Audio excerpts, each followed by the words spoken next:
So with these molecules in mind, starting to look at their polarities and looking at their molecular structure, their three-dimensional shape, are these going to be polar molecules or non-polar molecules? And so if you don't have them handy from yesterday, I'm going to draw them in here so that you have them to look at. And then you can make that call and that determination yourself. And we'll talk about them here in just a minute.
So those are the four molecular structures, and I've omitted the outer electrons, the electrons that are on the exterior atoms, because they don't play a role in the shapes that we're looking at, and they don't play a role in the determination of polarity. But looking at these four, PSCl3, is this a polar molecule? Yes or no?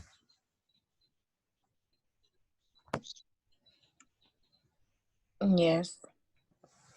Okay, Chasney. Why do you say yes?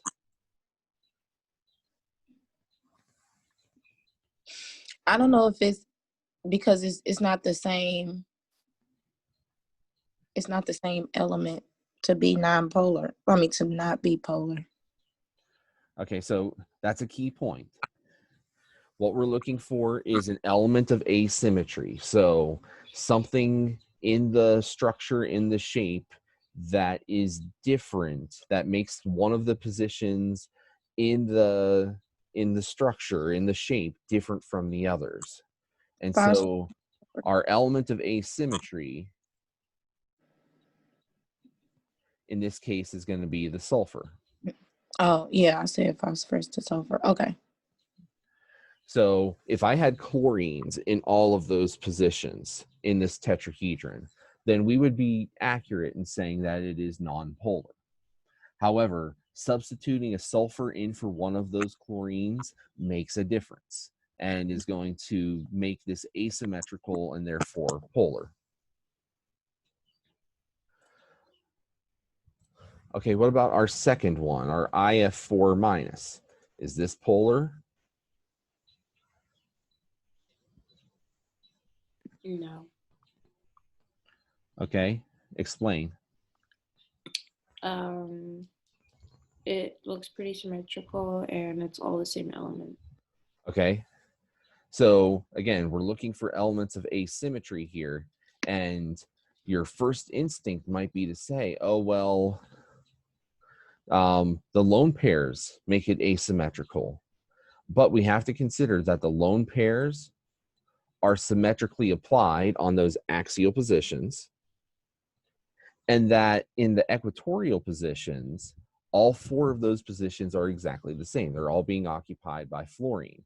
So we have symmetry in the axial positions. We have symmetry in the equatorial positions. And for octahedral, that's good enough. In fact, for any of these where we have axial and equatorial positions to consider, if the axial positions are symmetrical and the equatorial positions are symmetrical, that is good enough symmetry for non-polarity. They don't have to be symmetrical with each other. But if they're symmetrical in of themselves, that's okay.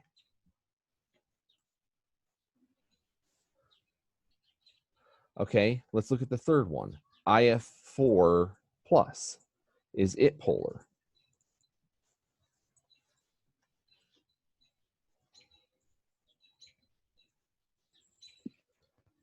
No. I mean, yes. Okay. This one's got you conflicted a little bit. Talk us through it. Well, it does have the same element, but the lone pair is kind of, there's not one to balance it. If that makes sense. Okay. So your instincts are correct there. Your axial positions are symmetrical. You've got fluorines on both of those positions. Your equatorial positions are not symmetrical, though. You've got a lone pair on this side. You've got fluorines on this side. So there's a lack of symmetry in that equatorial position. Any lack of symmetry is going to create polarity. Okay, what about our last one here? The nitride ion. Is it polar? No. All right, who said that? Me. Oh, me. No, it's polar. Okay, it is polar. Okay, Yes. tell me what the asymmetrical element is. What makes it polar? Oxygen, hydrogen, the double bond. Okay. Now keep in mind that this is going to have a resonance structure. That oxygen double bond that you're talking about actually moves. So remember that there's an alternative position that looks just like this because the double bond's position is arbitrary. So whether we have single bonds or double bonds actually is not going to create asymmetrical elements for us, which is why we never considered single bonding or double bonding when we were determining steric number or shape. We only looked at how many atoms, how many positions are going to be involved. So the atoms at the top. So what's our missing piece here? Or what's our asymmetrical piece? The end to the atoms at the atoms at the top. Yeah, so that lone pair of electrons on top of the nitrogen, that's our asymmetrical element. Again, if it was symmetrical, we would be talking about another oxygen being attached up here. It's not an oxygen, it's a lone pair. Lone pairs are different.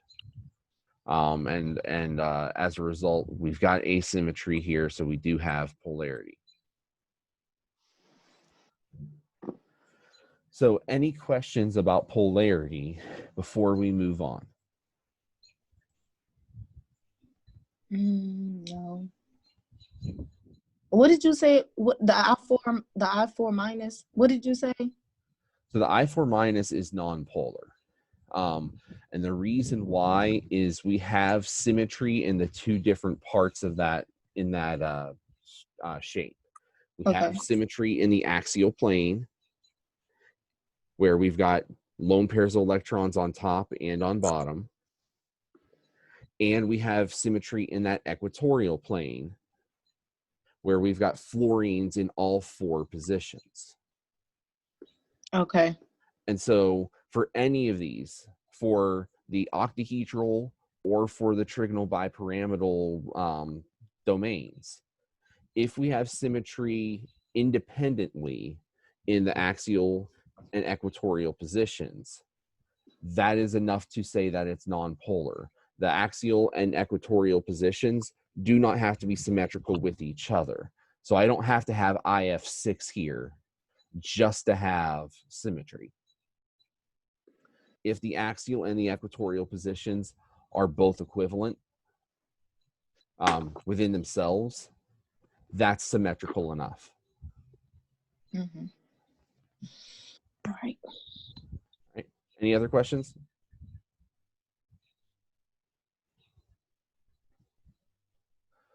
Okay. So probably one of the more difficult conceptual undertakings that we're going to look at in this chapter, and as we close out chapter 5 today, is the discussion of how we actually get to the shapes that we were talking about. Because thus far, we just kind of have taken it as assumed knowledge. Okay, I have 5 things that I need to bond to. The element rearranges itself to get the 5 bonds made, and there it goes. We really haven't talked about the semantics or the how this overall takes place. And it's an important discussion to have because it kind of flies in the face of some of the stuff that we've been talking about with what we know about electrons. And we're going to have to build some new knowledge along the way to make that more possible. So what we need to understand is that when covalent bonds form, we've talked about this idea of sharing electrons, that the electrons are kind of put between the 2 nuclei and they both have a want for them. Now, in order for that to actually happen, though, what has to happen is that the 2 electron clouds, the one for the one atom and the one for the other atom, have to actually get close enough to each other that they start to overlap with each other. That way, the nuclei for the one atom, the nucleus for the one atom can feel the electrons for the other atom. And the nucleus from the other atom can feel the electrons from the first atom. If they don't get close enough, then they don't ever develop that attraction. And we can actually graph this level of attraction using something called a potential energy map. Now, what this potential energy map tells us is how much energy is going to be gained or lost when we have 2 atoms that are coming together based upon how far apart they are. And the lower the energy goes, the more that attractive force between the 2 nuclei is realized. The more attraction there is, the stronger the bond is. And so what we notice is if we look at this closely, we can see that when the 2 nuclei are far apart from each other like this, there is a minimal amount of attraction. Yes, there is some attraction. The line here is lower than 0, so there is some attraction there. But it's not nearly enough attraction for the 2 nuclei or the 2 atoms to really do anything. As we get them closer together, we can see that their attractions are increasing because their proximity is decreasing until we hit a spot where they've overlapped to a significant enough degree that we have great attraction. You can see that the electrons around this atom on the right are now near the nucleus for the atom on the left, and the electrons for the atom on the left are near the nucleus for the atom on the right. This maximum point, or this minimum, this minimization of energy, this bond distance, 0.74 angstroms, is what we actually measure as the bond length, in this case for the hydrogen atom. Now, what's important to know here is that this spot is not where the 2 are right on top of each other. There is a pullback. There's a little bit of distance between them. And the reason why are the nuclei. If we start to push them closer and closer together, notice that the potential energy starts to become more and more positive until it actually crosses over the line and becomes greatly positive. And the reason for that, the nucleus. You've got this positively charged dense center coming in close proximity to this other positively charged dense center. And if they get too close to each other, their repulsive forces will start to overcome the attractive forces that they feel for each other's electrons. And so we start to see the conflict of attraction versus repulsion as we go up here, and eventually repulsion starts to win. Now, the important takeaway out of this is that in order for a bond to actually form, we need to have orbitals overlapping. We need to have overlap of the electron groups from one atom to another. And so the way that we theorize this is using something called valence bond theory. Now, valence bond theory can be a little bit complicated if you get into all of the dynamics of it. But the basic idea is that if I have an orbital with one electron in it, and I take that orbital with one electron in it, and I overlap it with another orbital with one electron in it, the two electrons overlap each other, and that becomes the basis of what we would call a chemical bond. That single bond now has two electrons in it, and because they are overlapped, they simultaneously exist in both electron clouds at the same time. That's why we can say that a covalent bond has electrons that are shared and are felt and are counted by both atoms that participate in that bond. But the important key part there is this idea that the orbitals have to be half filled. If I have two electrons in this orbital over here, I can't share both of them with this one electron over here. That would make a bond that has three electrons in it. That would make an orbital that has three electrons in it. And we know that there's no such thing. There's no such thing as a 3-electron orbital. Now, in terms of overlap and types of overlap, there are two. The two types of overlap are the sigma bond. And the sigma bond is that head-on interaction. So those two orbitals are hitting each other, touching each other directly, and forming that single bond. And that single sigma bond is the stronger of the two interactions because we have direct overlap. And the electrons exist in between the two nuclei. So held tightly, directly between the two nucleuses. Pi bonds, on the other hand, don't come from a direct overlap, but come from a parallel overlap. So what we see in those cases are p orbitals. And if I have two p orbitals that are in parallel, those two dumbbells can get close enough to each other that they can slightly touch above and slightly touch below that internuclear axis. So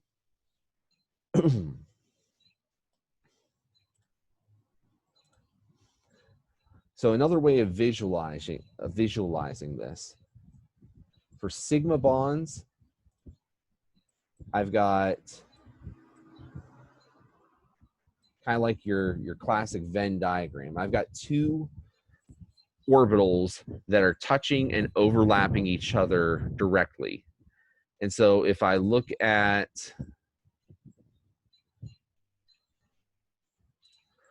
let's just pretend these dots here in the middle are the nuclei, I can see that the majority of the overlap here is in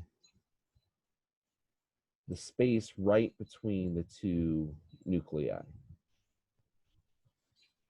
On the other hand, in a pi bond,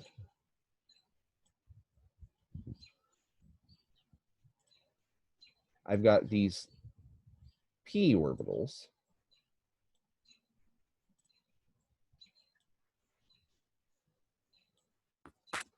And so they overlap as well, but they overlap above and below those two nuclei. And so notice that for the pi bond,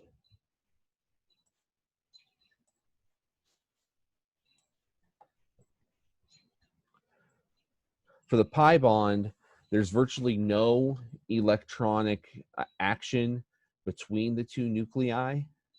Notice for the sigma interaction, all the interaction is between the two nuclei. Almost nothing is above or below. And so this is what we see in sigma versus pi interactions.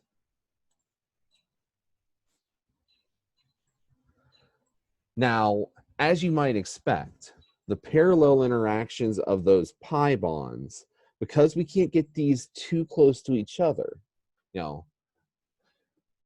know, take your two forearms and try to put your elbows together in front of your chest. There's a lot of resistance there. And it's the same kind of thing that happens, not for the same reasons, but happens when you try to put those two nuclei together. There's a repulsion force. The repulsion force is those two nuclei can't get too close to each other or they start repelling each other. So the electrons in these p orbitals can't get as close to each other, can't actually physically touch each other in the same way. And so the pi interaction is weaker. And so the only times we see pi interactions are when we already have sigma interactions present. And so we see pi bonds as the second bond or the third bond between two atoms. So if I have a double bond, I'm going to have a sigma bond first and then a pi bond on top of that. If I have a triple bond, I'm going to have a sigma bond first and then two pi bonds on top of that.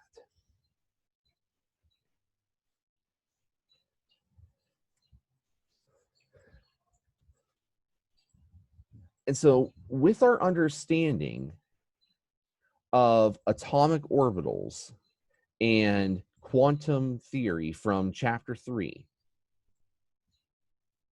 the question that we have to ask ourselves is how many bonds in general can we make from s and p orbitals? And so let's go back to the whiteboard here.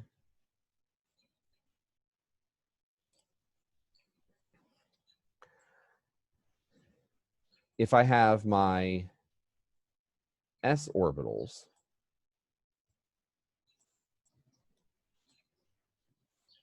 and then I've got my p orbitals like that, and like that,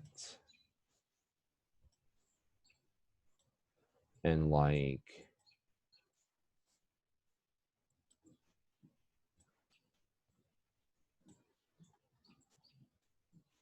that. Of these combinations, how many of these orbitals sets are capable of the head-on interactions that we describe as sigma bonds? Out of all four? So out of these four, I've got my S, I've got my P sub Z, my P sub Y, and my P sub X.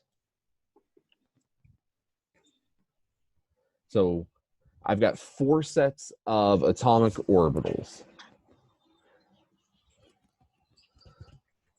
Of these four sets, how many are capable of doing sigma interactions? 2. Yeah. Okay, which two? The s orbital. And Okay. the px. Okay, very good. Okay, so the s orbital is capable of sigma interactions. The p sub x is capable of sigma interactions, but the p sub z and the p sub y are only capable of doing pi interactions. And so out of our atomic orbitals, I have 4 sets of atomic orbitals in the valence shell, the s and the 3 p's, and yet only 2 of them are actually capable of doing sigma bonding, which means from that standpoint, we would only be able to make 2 covalent bonds, 2 single bonds for any molecule. Now, we know this isn't the case. We know this isn't the case. We know that something else has to be going on. The question is, what is it that allows us to get 3, 4, 5, 6 covalent bonds? Not just covalent bonds, 6 sigma bonds, 6 single bonds, if we can't get them all to overlap with each other. And how do we break the octet rule if all we have to work with are those s orbitals, those p orbitals? And the answer here is where it gets kind of hairy. We have to talk about something called hybridization. And in hybridization, we have to recognize that atomic orbitals by themselves are not enough to describe the bonding that actually exists. What we see as we go from standalone atom to atom bonding in a molecule is that the atomic orbitals that once existed have to turn into molecular orbitals, have to turn into orbitals that are capable of bonding and forming a molecule. Now, if you look in your textbook, you're going to find a whole other description of molecular orbitals. And we're really not going to talk about them here. Molecular orbitals really don't come into too much handy unless you are going to be a chemistry major and have need for that level of description for the kind of bonding that occurs in certain types of materials. Otherwise, you know, we're not going to talk a whole lot about it. You might see a little bit inorganic if that's where you have to eventually go. What we will talk about, though, is a phenomenon that is not entirely the same, but is another model of rationale called hybridization. And what happens in hybridization is we take those orbitals that we know in our atomic orbitals, and we more or less, we blend them up, we fix them to give us the VSEPR shapes that we are using to minimize the repulsions. And so while hybridization sounds like it's conceptually different from VSEPR theory, what we have to understand is hybridization is a way to explain how we get the shapes in VSEPR theory. And the concept is rather simple. If I know what my steric number is, that steric number tells me how many atomic orbitals do I need to throw in the blender and come up with new hybrid orbitals. And so if I can answer that question, which we already should know how to do, but if I can answer that question and I know what the steric number is, I know what the shape is, I can also figure out what the hybridization is. Because again, the hybridization is just a way of explaining what happens inside of the atom to allow the molecule to form. So what I want you to think about and consider, we're going to look at a number of different examples here. But if I was looking from the standpoint of valence bond theory, I would look at the electron configuration of beryllium and say, okay, beryllium has no unpaired electrons. And remember, to make a valence bond, to make a sigma bond, I need to have an unpaired electron in an orbital interacting with another unpaired electron in a different orbital from a different atom. If I look at this configuration, the 1s2, I've got no unpaired electrons. These 2 electrons in the valence subshell, 2s, are paired. And from that standpoint, if they're already paired, there's no reason for them to unpair unless they were forming a molecule. And what happens is beryllium is going to undergo a hybridization to allow it to form a covalent compound. And so what we see is if beryllium undergoes hybridization, what's going to happen is these two electrons need to separate. And how they are going to separate is we are going to redistribute our atomic orbitals. Basically, we're going to steal an orbital from the 2p and make a hybrid set of orbitals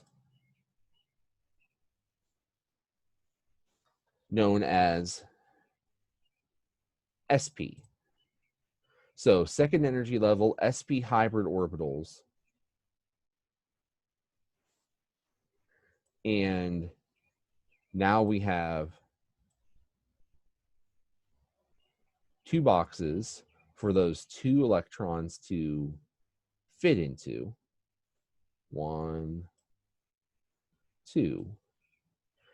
And then the remainder, we still have these 2p orbitals left over. And the 2p orbitals, which were empty to start with, remain empty now, like that. So hybridization, where we basically take and combine an s orbital and a p orbital in this case to allow these two electrons to separate from each other so that they can form covalent bonds. This is what happens inside of the atom as it goes to bond. Now, what does that look like?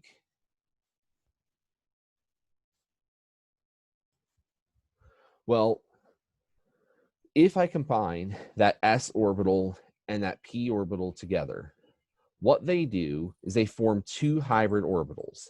Now, each one of the hybrid orbitals contains some of the s character and some of the p character. The s character comes from the widening and spherification of this bigger lobe. The p character comes from the obvious fact that the p orbitals here are the whole thing ends up being largely dumbbell shaped.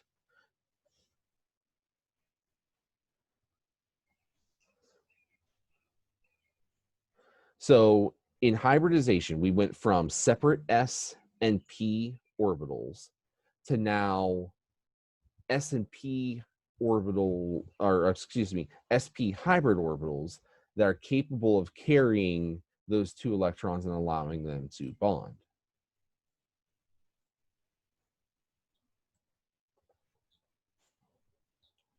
And so now, if that beryllium wants to go out and actually make a compound, like with fluoride, beryllium fluoride, BeF2, actually has a whole lot of covalent character to it.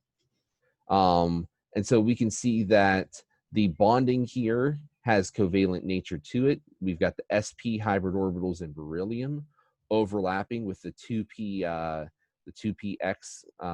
orbital here from the fluorides. And the end result is a steric number of 2. Remember, steric number of 2 dictates a linear shape. And so now what we can say is that sp hybridization is intimately tied to steric number 2 and linear geometry. So steric number 2 dictates sp hybridization. Steric number 2 also, if you remember from yesterday, dictates a linear geometry. So once again, if I understand what my steric number is, if I can look at a structure and go, okay, its steric number is 2, well, what that means is it's going to be linear. And it also means that it's going to have sp hybridization. Again, the steric number tells me how many hybrid orbitals I need. So with my steric number of 2, I need 2 hybrid orbitals. So I always use the S first, and then I start taking from the P's. So S, P, that gives me my 2 hybrid orbitals for sp hybridization.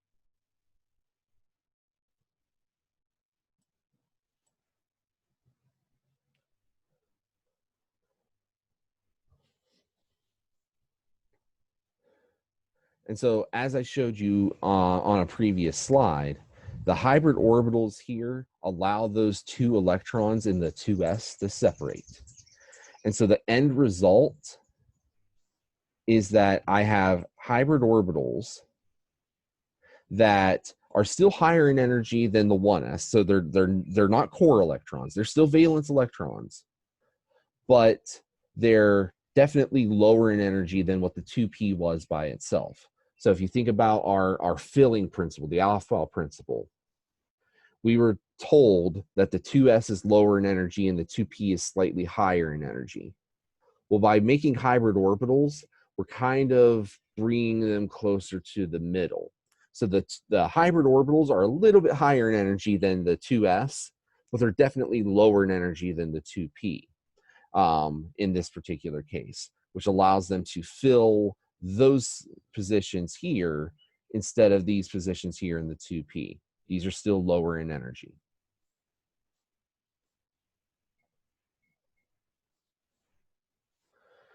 Now, in a similar way, if we start to look at other kinds of hybridization, if I have a steric number of 3, and I need 3 hybrid orbitals, the hybrid orbitals, I'm going to take an s orbital, and I'm going to take 2 of the p orbitals. And that's going to give me something called sp2 hybridization. sp2 for the 1s orbital and the 2p orbitals. And so the configuration that they're giving here is that of boron. Just as a reminder, boron is 1s, 2, 2s, 2, 2p, 1. And so if we box out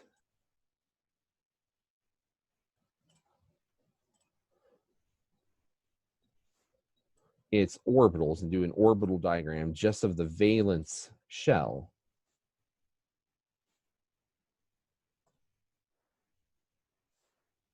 we would get something that looks an awful lot like this.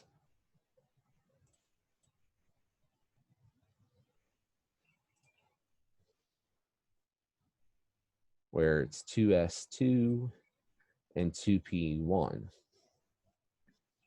But if boron wants to use these 3 electrons to bond, sp2 hybridization is a way to go. What happens is that the sp2 hybridization is going to take this s orbital and 2 of these p orbitals and blend them together in such a way that we will have sp2 hybrid orbitals, and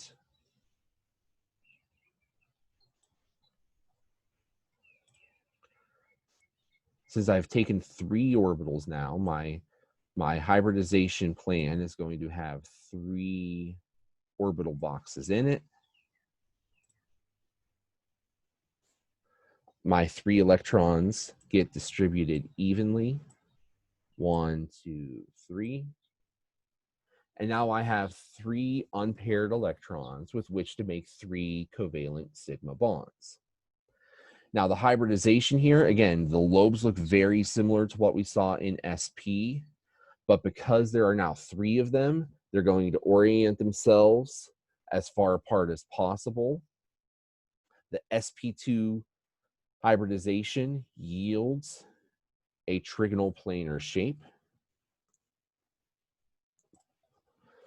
which is exactly what we talked about yesterday when we were talking about the molecular shapes for steric number 3. Now, this p orbital that was left over is still there. It's empty, but it is still there as an empty p orbital, and does have the potential in it that it could do extra bonding, or it more than likely because of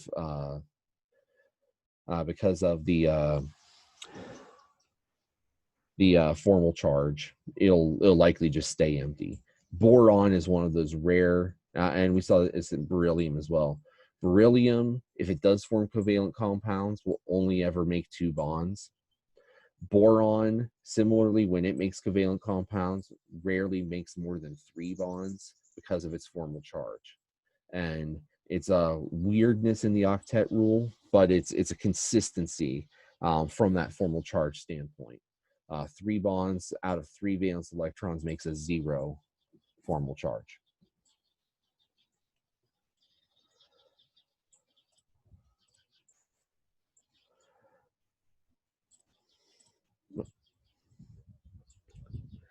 With steric number 4, now we have 4 electron groups that are needed. And so what we see in that scenario there is our S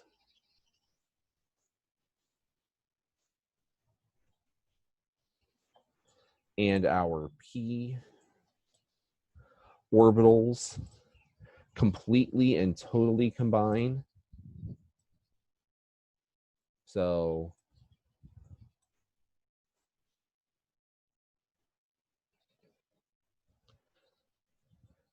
from that standpoint, all 4 of these get grabbed, they all get recombined, and we end up seeing, as a result, sp3 hybrid orbitals of the type where now I've got 4 equivalent orbitals with it in which I can put electrons.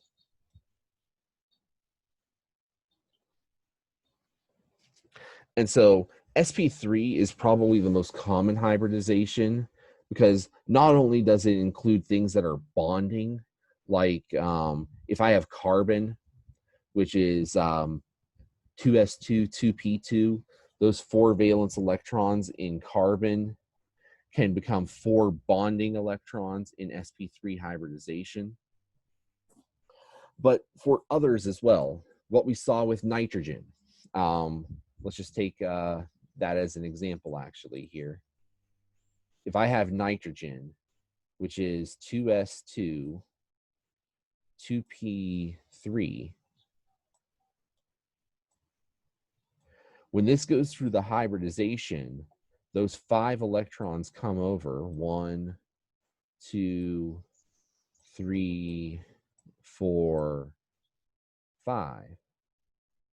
And so this pair of electrons can't undergo any bonding, but it does become the basis for that lone pair of electrons that we see on a lot of nitrogen compounds that still affects the shape. This is going to have a tetrahedral base shape, but instead of tetrahedral as the molecular shape, we end up seeing it getting pushed in the direction of trigonopyramidal or bent or something along those lines. So just because you have pairs of electrons doesn't mean that it doesn't undergo the hybridization. The hybridization is still necessary for the minimization of that repulsion. And so to form the molecular shapes that we've been talking about, hybridization is the means by which we get those orbitals and get them to separate from each other. And so the net result here is that tetrahedral electron geometry.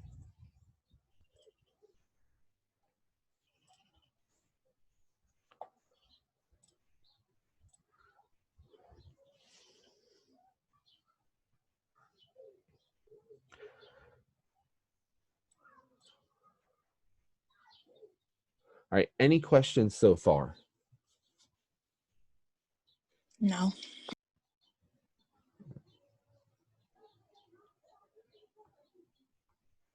Anybody confused?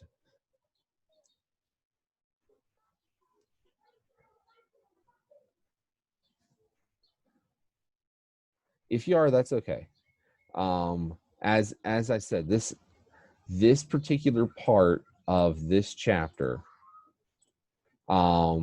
is one of the more difficult conceptually to kind of wrap your brains around, because it's very theoretical, and it's a little bit out there compared to what we've been talking about.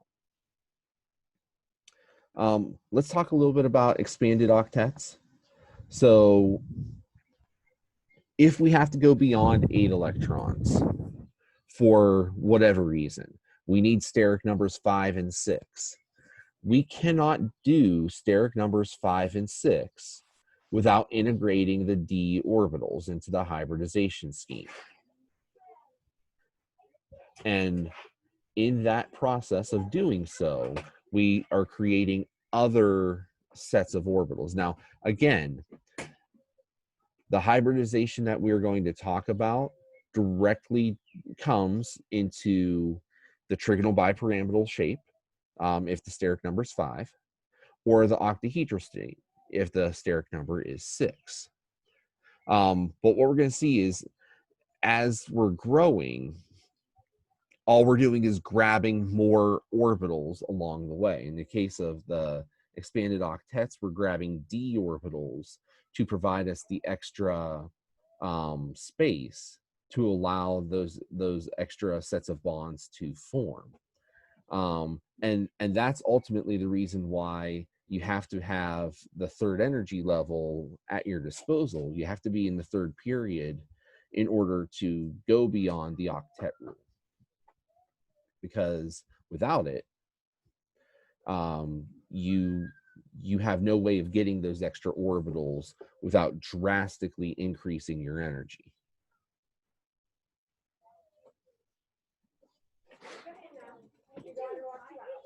And so the hybrid orbital sets that we're talking about here, the sp3d hybrid orbital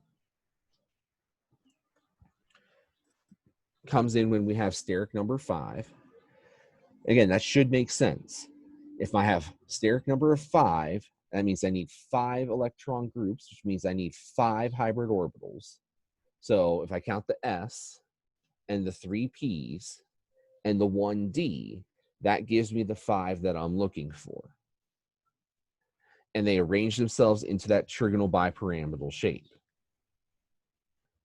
If my steric number is equal to 6, then I'm dealing with the sp3d2 hybrid orbitals. Again, that should make sense.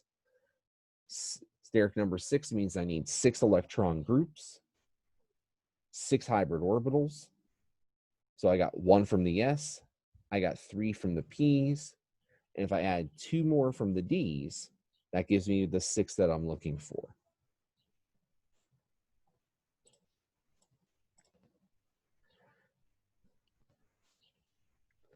And so what does that look like in terms of our arrangements?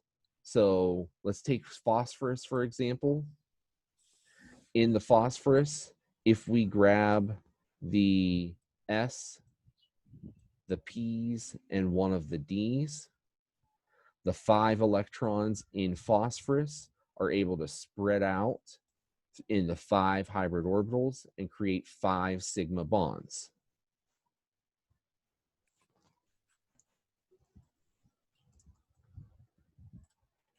The 5 sigma bonds are capable, in this case, of going out and bonding with 5 fluorine atoms to create PF5.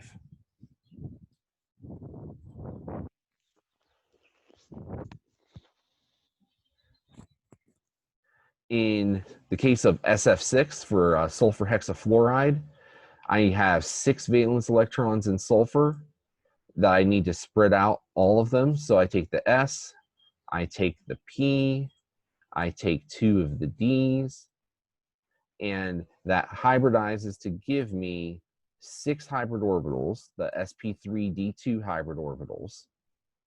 And those 6 electrons that were in the valence shell now spread out evenly, and that allows me to make, I have 6 hybrid orbitals, each half occupied, so I can make 6 sigma bonds, which can then make 6 bonds with fluorine, just like that.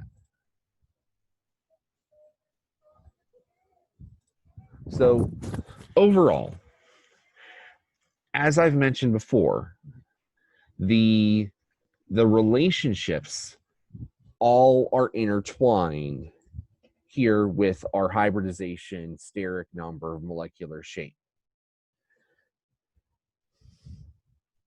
And so we could almost add another column here on the outside for my steric numbers. If I have a steric number of 2, that leads to an sp hybridization. Sp hybridization leads to a linear configuration, and linear configurations have 180-degree bond angles. If my steric number is 3, that leads to an sp2 hybridization scheme, which gives me a trigonal planar domain shape. Now, if one of those hybrid orbitals is occupied with a lone pair, I fall into the bent molecular shape as opposed to trigonal planar, but the bond angle remains at 120. If my steric number is 4, that means I'm going to have an sp3 hybridization. sp3 hybridization dictates a tetrahedral domain shape. And again, depending upon how many sigma bonds I have, so how this gets us into how many bonding groups there are, that could change from tetrahedral to trigonal pyramidal or bent, but the bond angle is going to be in the 109.5 degree family. If my steric number is 5, now I'm getting into expanded octets. sp3d is the correct hybridization. The base shape, the electron domain geometry, is the trigonal bipyramidal, which, depending upon how many of these are lone pairs, can change from that to seesaw, T-shaped, or even linear. But the bond angles here are going to be of the same family. If my steric number is 6, that leads to an sp3d2 hybridization, which gives us an octahedral geometry. And again, if one or more of these positions were lone pairs, that would fall down to square pyramidal or square planar. But the bond angles would remain in the 90 and 180 degree range. So notice that all of these are talking the same language. They're all giving us the same information. The only thing that hybridization does, the only thing that valence bond theory does, is it gives us a rationale for what is happening inside of those atoms as they form molecules, and why they're able to, how they're able to arrange themselves in 3-dimensional space, and give us the shapes that we are familiar with at this point. Any questions about hybridization, valence bond theory, really anything that we've talked about here in Chapter 5 the past 2 days?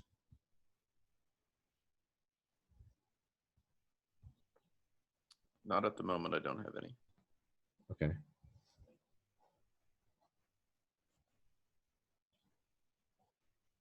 I'm sure I probably will, though, when we start getting into the homework, though. Yeah, so, yeah, like I said, it's, conceptually speaking, this is one of the more difficult concepts. It's something that you're just going to have to kind of get into and play with and work on. And if you get stuck on things, don't be afraid to ask questions and try to get some help in figuring out, maybe there's another way that I can express what we're trying to do here.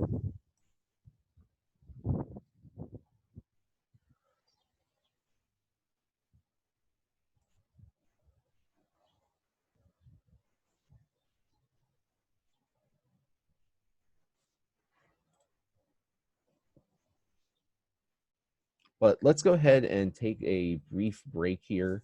It's 10:06. I've been stretching your minds here for about an hour, so let's take 10 minutes, come back around 10:15, and we'll resume with doing a couple more practice problems, and then we'll start talking about how we actually apply this information to talking about properties of substances. So let's come back about 10:15. All right, welcome back. So let's just do a couple of examples of kind of applying this valence bond theory to and hybridization to some common molecules, just to kind of see it in action. Now, certainly when we do this, we don't have to break it down into the orbital and sub-level kind of level like what we should. That was just kind of to illustrate where those come from. What we do want to do is we want to take our existing ideas of molecular structure, steric number, valence bond, or VSEPR theory, and apply these new ideas to them to help create and paint a more complete picture overall of what's going on. So we're asked to draw carbon dioxide. Now, carbon dioxide is a structure that looks like this: double bonded carbon and oxygens.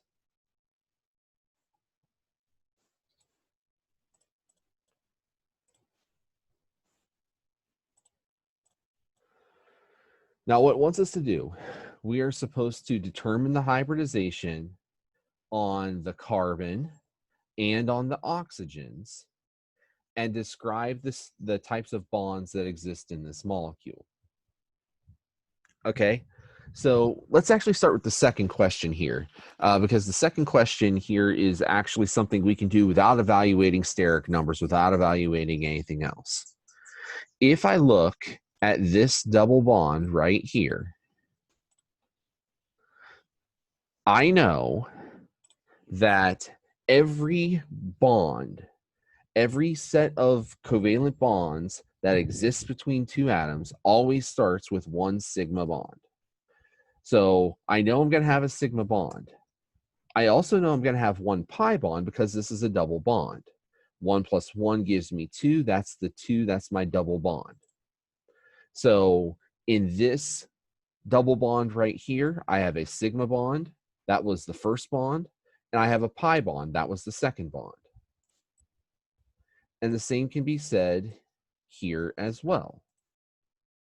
I have a sigma bond and a pi bond representing that double bond there, which means in total, there are 2 sigma bonds and 2 pi bonds in the molecule overall.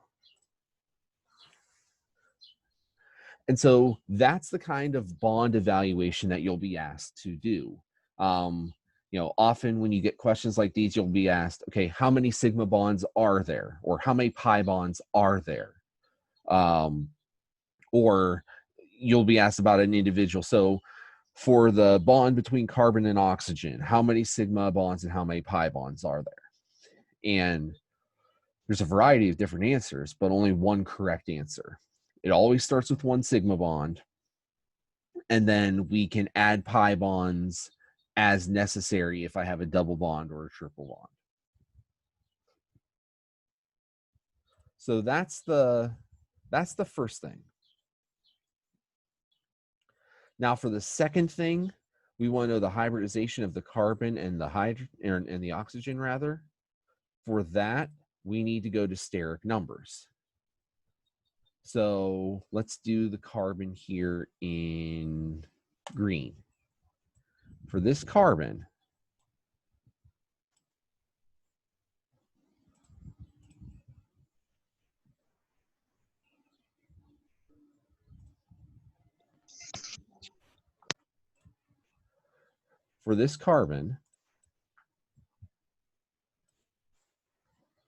what's my steric number?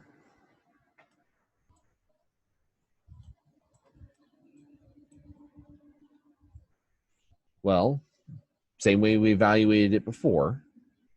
How many bonding groups are there? 2. 1 to the oxygen on the left, 1 to the oxygen on the right. How many lone pairs are there? 0. So 2 bonding groups, 0 non-bonding groups. Steric number is 2, which means that this is sp hybridization on the carbon. For the oxygens, let's do those in pink.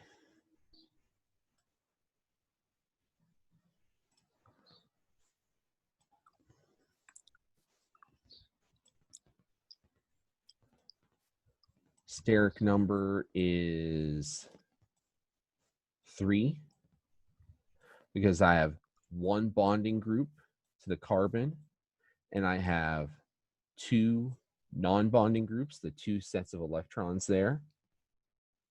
And so my steric number is 3. I have sp2 hybridization on the oxygen.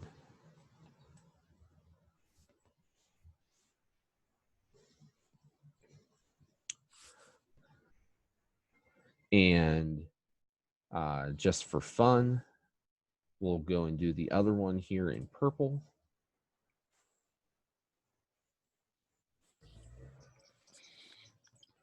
But we're going to tell the same story here. Steric number here is also going to be 3 for the exact same reasons. I have the 1 bonding group to the carbon. I have 2 non-bonding groups and the 2 pairs of electrons. And so we're talking about sp2 hybridization on this oxygen as well. And so that's really all that's being asked of us here is, can we look at a Lewis structure? Can we derive of a Lewis structure what its hybridization would be, what its bonding would be? And obviously, for molecular shape, we're only going to care about the center atom. This is a linear structure. The steric number of 2 on the middle carbon is going to make this a linear molecule. But what's interesting to note is that if we start to look at it from the standpoint of the others there as well, what we'll see is that exterior atoms are also capable of having shape kinds of considerations as well. And so on this linear molecule, you've got the carbon and the 2 oxygens in a straight line. But within those oxygens, you're going to also have trigonal shapes where the electrons are going to be going out at 120-degree angles from each other off of that oxygen. And it's still going to be a flat, planar, 2-dimensional molecule for the most part. So, you know, just interesting. Once we start kind of putting all of these together, we really get an appreciation and an understanding for kind of how complex the chemistry can get, especially when we get into more complicated molecules. I have a question. So anytime you see, okay, so like the oxygen, anytime you see the atoms outside of the element, you need to go ahead and circle it. So, okay, so say if it was 2, 4, 6, 8. Say if it was 8 out on the left oxygen. Okay. It will form 2 sigmas, right? Okay, so 1 pi. So let me see if I'm understanding. So if I have oxygen and it's bonded to carbon this way. Now, if it was bonded to another hydrogen out here, is that what you're asking? No, just if you was just to make, if you was to leave it like everything is, but instead I'm just working on one side, it would be the same on the other oxygen. I'm just saying an example. If you put 2 dots, like four more dots on the oxygen. Okay. To the left, so it'll be a total of 8. Yep. And then you'll circle them. Won't that be 2 sigmas and 1 pi? Well, no. Sigma and pi only apply to bonds. Okay. Sigma and pi only apply to bonds. Now, in this particular scenario, this is an impossible scenario because of oxygen. Oxygen can't break the octet rule. No, I know. Just saying anything be 8 outside of an element. That doesn't have to be this one, but sometimes they have 8 electrons on the outside. So yes, if we had something along those lines, yeah. Sigma and pi would only apply to the interactions between the 2 atoms, the bonds themselves. Okay. The lone pairs here would help us to dictate the steric number, which would dictate the hybridization. Okay. But the bonding is what dictates sigma and pi. Okay. So the reason why it's sigma and pi here is because I have a double bond. Sigma bond comes first, that's the first bond. Pi bond comes over top of it to make the second bond. Okay. All right. Other questions about this example?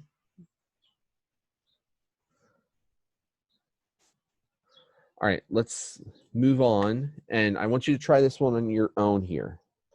Selenium tetrafluoride, SEF4. First thing you need to do, draw it. After you draw it, determine the hybridization on the selenium and the fluorines. And I will tell you that the fluorines are all going to be the same. So if you figure out the hybridization for one of the fluorines, it'll be the same for the other 3.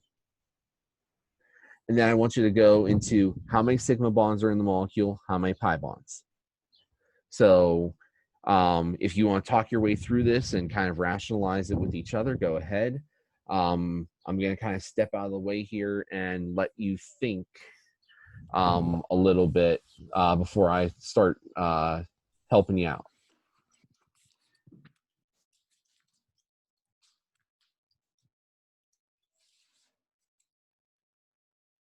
I'm just writing a question now.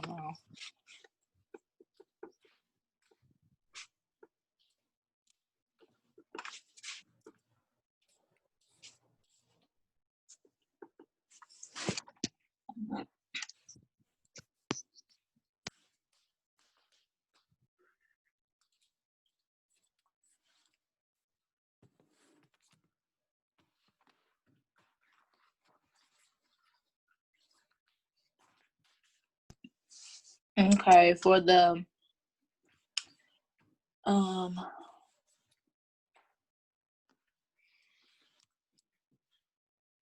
did you say sigma come first before pi? Okay, it will be, I think it will be 4 sigmas, no pi bonds.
Oh, I have the wrong drawing. Anyway.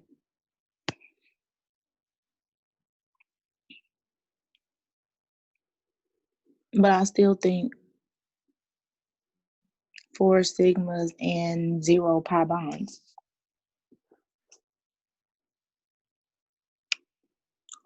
Let me draw it right. I don't think, is that the right, that's not the, yeah. Not the big one.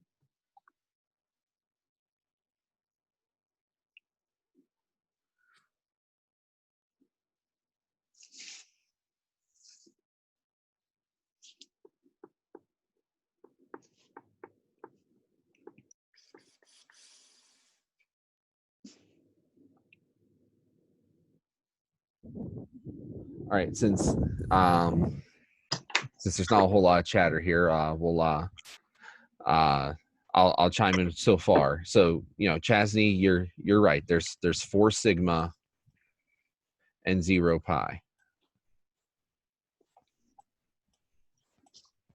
But the drawing is wrong. I drew it SC in the middle and all 4 corners, but I'm not satisfying the SC. So my drawing's wrong, but I'll draw it right now. Like you got yours. Yeah, so the key there is you have to know how many electrons you're supposed to have. Yeah. Selenium has 6. Yeah. I'm gonna have 28 from the fluorines, 7 times 4. So I should have 34. So if I don't have this extra set of dots here on the selenium, I only have 32. So I need to add the extra pair there to get me to 34.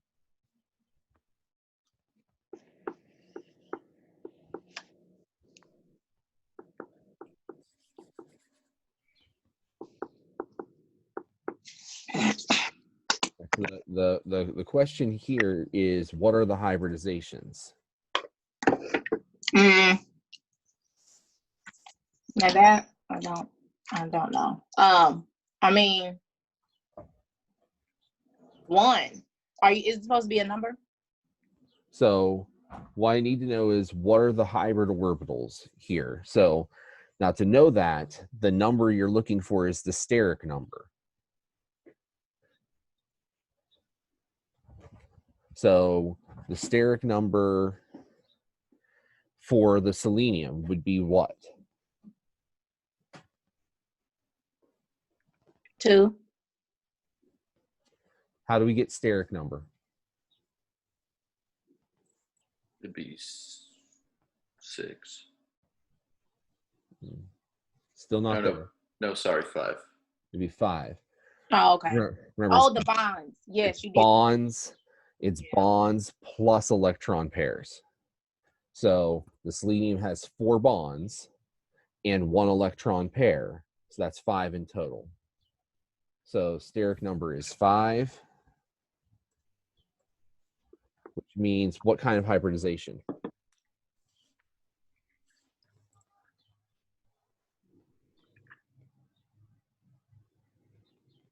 One second.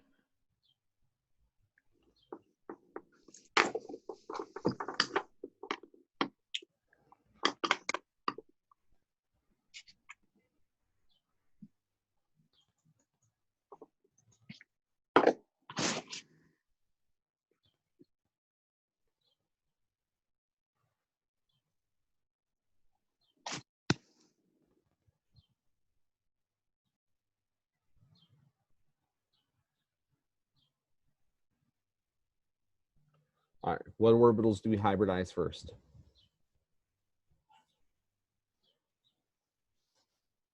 Oh, the S. Okay, so we start with S. I forgot. So that's 1. I need 5 total. So S. P3D. There you go. So I need 3 p orbitals and a d orbital to give me 5 in total. So S plus 3 p's plus 1 d, that gives me 5 total orbitals for steric number 5.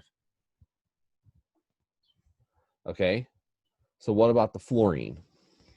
What's the steric number for the fluorine? Is it 4? It is 4. 1 bonding group, 3 electron pairs, total of 4. And so the hybridization for that S and 3 P's would give me the 4 hybrid orbitals I need.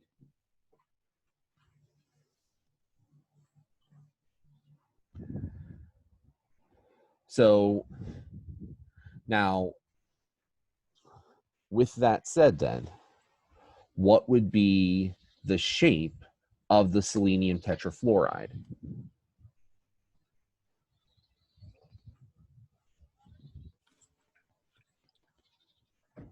It's not asked of us here, but it's certainly within the realm of things that we could be asked about this molecule.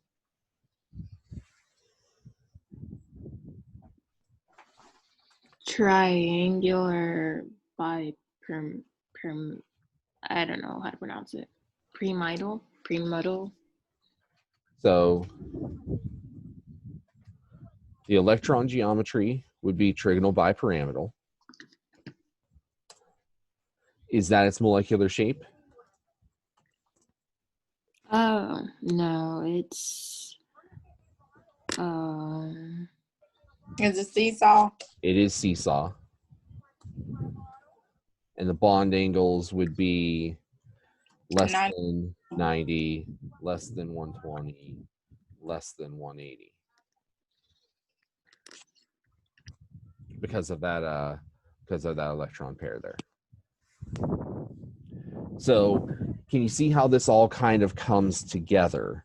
Yeah. Everything that we've talked about in chapter 5 all is the same thing. It's the same language. It's the same way of expressing things. It's just using the different pieces and parts and manipulating them in slightly different ways to tell different things about the molecules themselves. But they all speak the same language. If I know what the steric number is, I know what the hybridization is. If I know what the steric number is, I know the electron geometry. I can figure out the molecular shape based upon how many lone pairs there are. I can figure out the bond angles based upon the electron geometry and whether or not there are lone pairs. So if I know that, if I have a good Lewis structure, going back to chapter 4, if I have a good Lewis structure, I can figure out all of these other things using VSEPR theory and hybridization. And really, that's all that chapter 5 is about. And that's why this is the last slide in our chapter 5. This is it. Because we've told the whole story now. We've put all of the pieces of the puzzle together.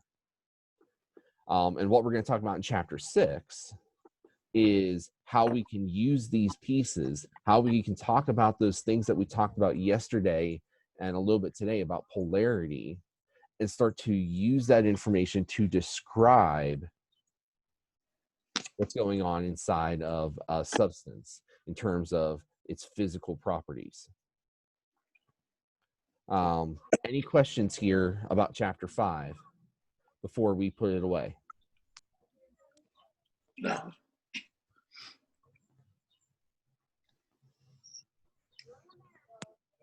This one really helped me understand more. This one right here, this slide.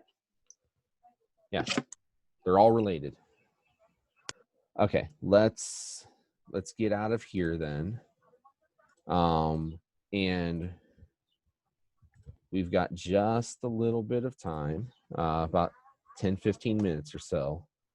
Let's crack open chapter 6 a little bit.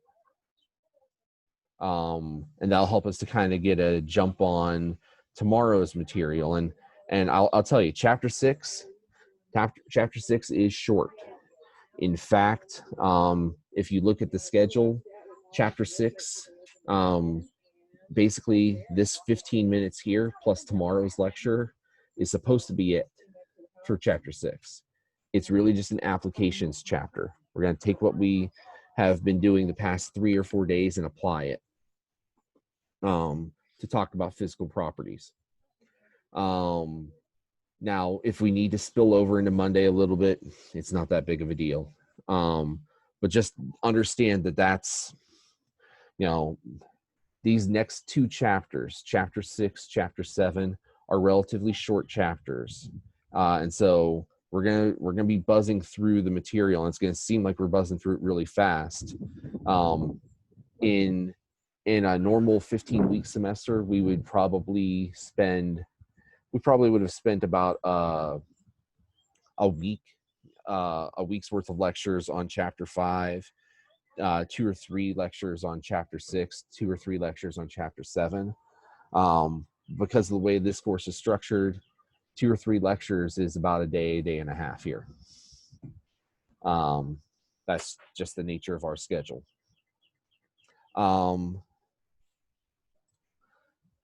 But let's go ahead and look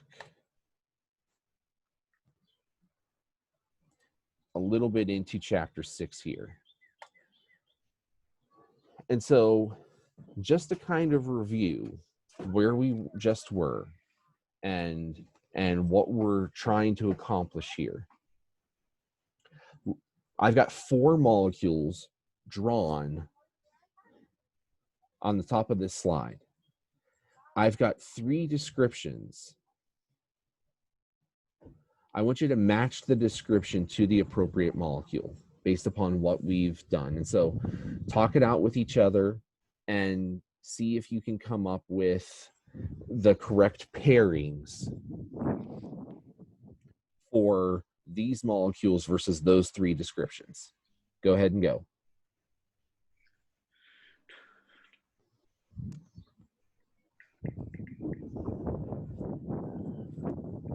I think H2O is polar. And I think the non-polar one is the CO2. Okay, I agree. Sorry. Polar bonds. Polar bonds. Polar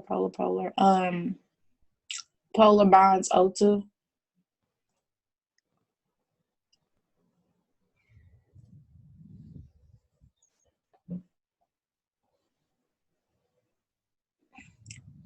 Oh, it says and. I was another. Never mind. Which molecule is polar despite? I think it's O3. Which Wait, no. Like contain non-polar bonds? No, I think it's right. Which is polar despite contains non-polar bonds?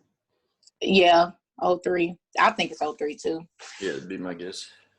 Yeah. Okay. All right, so we're in the right area. We're in the right track. So water is polar and contains polar bonds. The oxygen to hydrogen bond, we've got a good electronegativity difference there. And so what's not shown in these drawings are the electrons, the electron groups.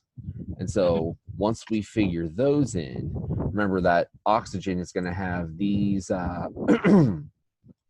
lone pairs of electrons on top of it.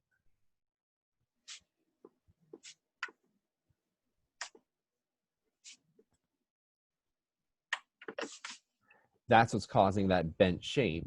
And that's also what's causing this asymmetry to allow water to be polar. The same thing is true for the ozone. Ozone's got that lone pair of electrons on top of it that's forcing the bent shape as opposed to the linear shape. Oxygen is linear.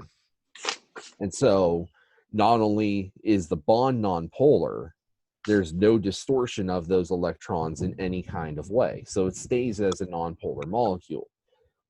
Ozone has nonpolar bonds, but because of that bend, we've got that element of asymmetry with that lone pair of electrons that is going to create a distortion and allow some polarity to work its way through. So good. Next question I want to ask you is, what is it that holds a sample of a substance together? So if I pick up my cup of water here and I'm looking at the individual molecules of water inside of this cup, what holds the water in this cup together? If I pour the water out onto the table here, what causes the water to bead up and stick together on the surface of this table, as opposed to completely separating all apart from each other once they had the opportunity to get away from each other? So that's the first question. The second question is, what kinds of factors impact physical properties like vapor pressure or boiling point? So talk out amongst yourselves here for another couple of seconds and try to answer these two questions. Oh, what holds a sample of a substance together? I mean, I believe attraction, but I mean, I don't know like the in-depth answer.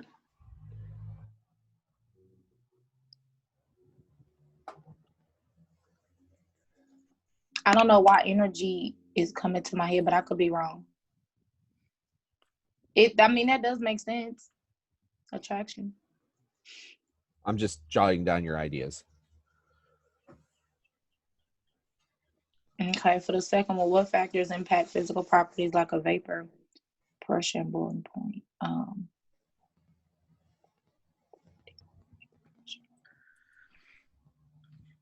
That one I don't know because nothing's coming to my head. I would say density for the physical properties. That popped up too. I just did not. That popped up. I just did not want to be wrong. Nope. But yep, that popped up in my head. I'm serious. It may sound like I'm playing, but I'm not. It did. I just did not want to be wrong. I mean, I could be wrong. I don't know. No, that's just the first thing I'm thinking of. It makes sense. I wanted to say heat, but I'm like, no, that don't make sense. But go with density. Yeah.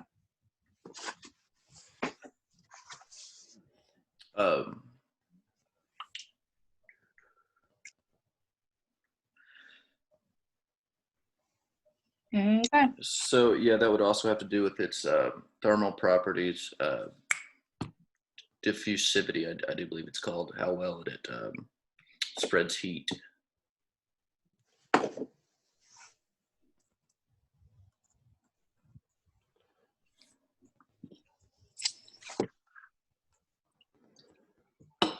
Right. Any other thoughts?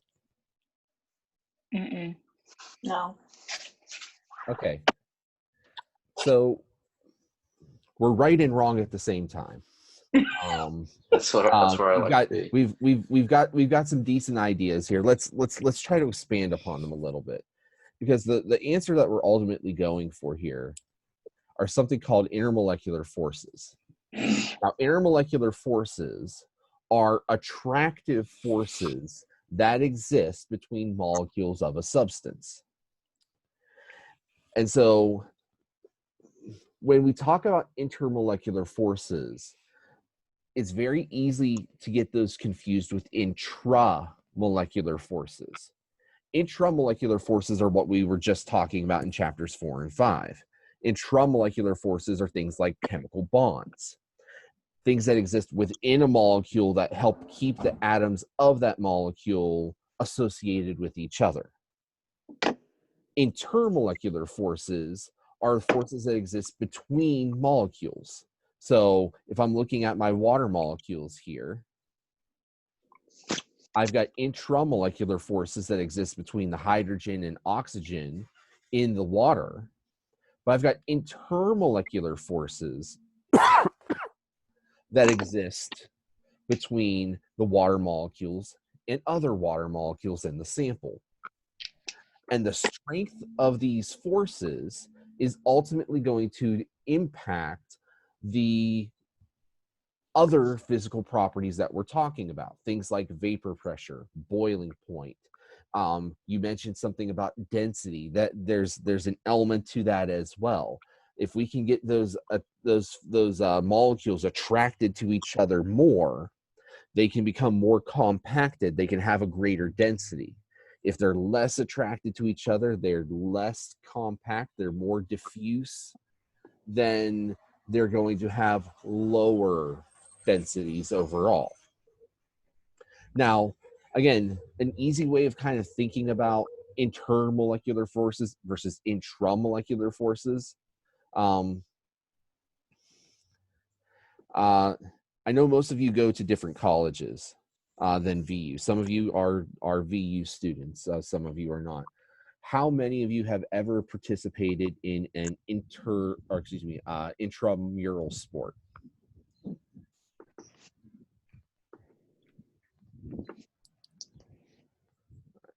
I have not participated, but I know what it is. Okay. When you sign up for intramurals, who are you playing against?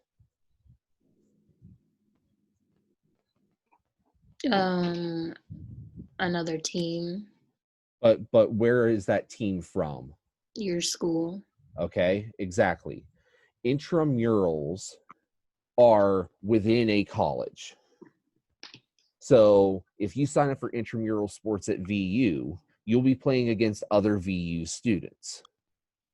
If you are on an intercollegiate team, like the VU track team or the VU basketball team, you are an intercollegiate athlete. That means you play against players and teams from other colleges. So intra means internally within an institution. So intramolecular forces are within a molecule. Intermolecular forces, like intercollegiate athletics, are between molecules, between substances, between schools. And so we are going to be focusing in this chapter on the intermolecular forces. That is the forces that exist between molecules of one substance and itself. So water molecules and other water molecules in a sample of water, or even water molecules and other substances that are in a solution.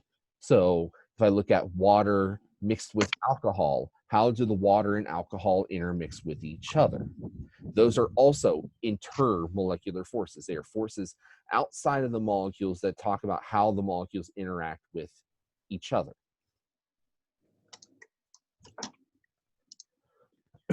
Now, in terms of intermolecular forces, there are several different types, but they can basically be broken down into two different categories. There are polar forces, that is, forces that exist in polar molecules. And there are nonpolar forces, forces that only exist or exist primarily in nonpolar molecules. The polar forces we'll get into a little bit more deeply in a little bit are dipole-dipole, hydrogen bonding, and ion dipole forces. The nonpolar forces are London dispersion forces, sometimes just referred to as LDF, or induced dipoles. And we'll get into individual differences here more so tomorrow, because I think we're starting to run out of time here.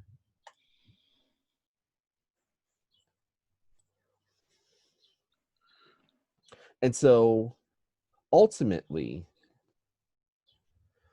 what we are going to be exploring tomorrow and potentially Monday is looking at these different types of forces, how they interact with each other, and ultimately how that impacts their physical properties. And again, we're talking about things like boiling point, melting point, vapor pressure, among other things.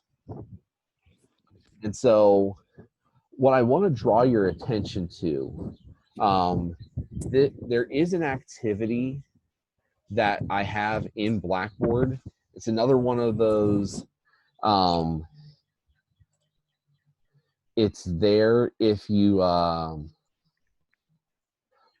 interested, and certainly will help you to build up more on this concept. It's one of those kind of group activities. You can see I actually took that intermolecular forces picture in the PowerPoint slide from this. And what I would encourage you to do is sometime between today and tomorrow, you might want to kind of thumb through this a little bit and work your way through it. If we had the time, I would actually do this together as a class. We don't really have the time to do it that way. It just would take too long, and we would end up having to cut somewhere else to make it fit. But this activity is in Blackboard. It's also in your lecture packet if you have that handy. And the key is already posted in Blackboard as well. But this does a nice walkthrough of the different types of intermolecular forces, the differences between dipole forces and hydrogen bonds and dispersion forces, and provides you some really nice pictures and some examples to work from. So I would encourage you today or tomorrow, go ahead and go through that and try to work your way around and into it.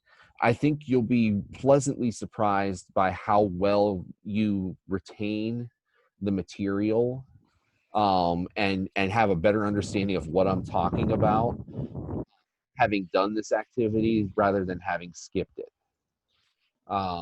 Again, no credit for it. This is completely on your own, but it's one of those kind of enrichment activities that I like to throw at you from time to time that would definitely enhance your understanding. So it's there if you want to use it. If not, we'll talk about them in detail tomorrow. And we'll start applying them tomorrow to talking about more detailed physical properties.